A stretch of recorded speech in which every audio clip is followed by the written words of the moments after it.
ചെന്നൈ തട്ടുകടകളിലൊക്കെ ആദ്യം കണ്ടിട്ടുള്ള ഒരു ചിക്കൻ റൈസാണ് ഞാൻ ട്രൈ ചെയ്യുന്നത്. ഞാൻ ആദ്യം ചിക്കൻ ജസ്റ്റ് നമ്മുടെ മസാല മാരിനേറ്റ് ചെയ്തൊന്ന് ഫ്രൈ ചെയ്ത് വെച്ചു. കൂടെ ക്യാപ്സിക്കം, സവാള, പിന്നെ ഇത് വെളുത്തുള്ളി, ഇഞ്ചി ഒക്കെ, പിന്നെ ബീൻസ്, ക്യാരറ്റ് ഇതൊക്കെ മുറിച്ച് വെച്ചാക്കി. അത് കഴിഞ്ഞിട്ട് ഞാൻ ഈ ചിക്കൻ ഫ്രൈ ചെയ്ത് നന്നായിട്ടൊന്ന് അതൊന്ന് വെന്ത് കിട്ടണം. ഇത് ഞാൻ ബോൺലെസ് പീസസാണ് എടുത്തിരിക്കുന്നത്.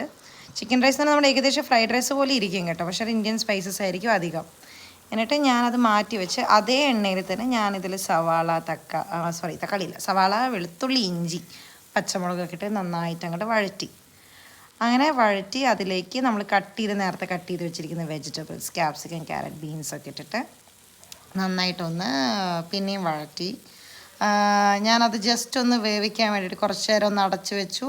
പിന്നെ അത് കഴിഞ്ഞിട്ട് ജസ്റ്റ് ഒന്ന് ഓപ്പൺ ചെയ്ത് വെച്ചിട്ട് നന്നായിട്ടൊന്ന് വഴറ്റിയിട്ടു. ഈ വഴറ്റിയിട്ട് അതിൻ്റെയൊക്കെ ഞാൻ എന്ത് ചെയ്തെന്ന് പറഞ്ഞു കഴിഞ്ഞാൽ ഞാനതിൻ്റെ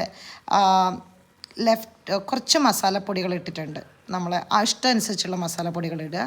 ഇതിലെനിക്ക് ഞാൻ മുട്ട ഒഴിച്ചിട്ട് അതും നന്നായിട്ട് ഇതാക്കുക. അതിലേക്ക് ലെഫ്റ്റ് ഓവർ റൈസും നമ്മൾ പിന്നെ ചിക്കൻ വറുത്ത് വെച്ചിരുന്നല്ലോ, ആ ചിക്കനും ഇട്ടിട്ട് നന്നായി ആക്കുക. അപ്പോൾ ഉപ്പൊക്കെ ആദ്യമേ നമ്മൾ ഉണ്ടാക്കുന്ന മസാലയിൽ തന്നെ ഇട്ട് വയ്ക്കുന്ന കേട്ടോ നല്ലത്. അല്ലെങ്കിൽ ഉപ്പ് അവിടെ ഇവിടെയൊക്കെ ആവും. അങ്ങനെ ഇതൊരു തട്ടിക്കൂട് ചിക്കൻ റൈസ് എന്ന് പറയാം. ഇതൊക്കെ ലഞ്ച് ബോക്സിനൊക്കെ കൊണ്ടുപോകാം. Try it. ബൈ.